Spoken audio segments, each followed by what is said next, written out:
নমস্কাৰ, মোৰ অন্য এটা ভিডিঅ'লৈ আপোনালোক সকলোকে স্বাগতম জনাইছোঁ। আশা কৰোঁ আপোনালোক সকলো কুশলে আছে। তেনেহ'লে ভিডিঅ'টিৰ মাজলৈ আগবাঢ়োঁ। আজি আমাৰ ভিডিঅ'টিৰ মূল বিষয়বস্তু হৈছে স্কিন কেয়াৰৰ ওপৰত।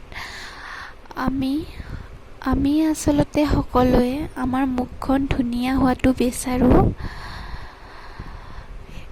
আমি পাৰ্লাৰত যোৱাতকৈ ঘৰতে অতি কম বস্তু আৰু অতি কম সময়ৰ ভিতৰতে কেনেদৰে নিজৰ মুখখন ধুনীয়াকৈ ৰাখিব পাৰোঁ তাকে লৈ আলোচনা কৰিম।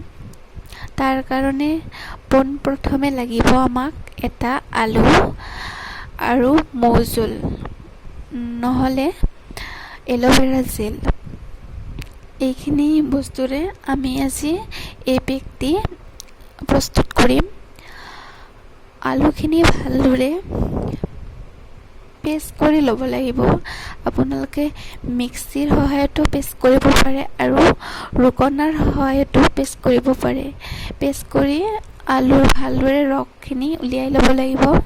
তাৰ পাছত তাত মৌজোল বা এল'ভেৰা জেল এইখিনি ভালদৰে মিক্স কৰি এটা পেক বনাই ল'ব লাগিব। সেইখিনি ভালদৰে আপোনালোকৰ মুখখনত লগাব লাগিব আৰু 10-15 মিনিট বা 20 মিনিট ৰাখিব লাগিব। তাৰ পাছত আপোনালোকে মুখখন ধুই দিব। এইখিনি কৰিলে আপোনালোকৰ যি মুখৰ সমস্যা, ক'লা দাগৰ সমস্যা বা চকুৰ তল ক'লা পৰা সমস্যা বা উজ্জ্বল নাইকিয়া হৈ যোৱা সমস্যা, সকলোখিনি সমস্যাৰ সমাধান পৰিব।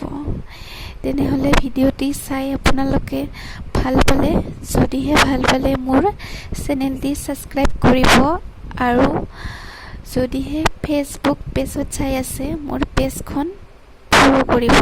ধন্যবাদ।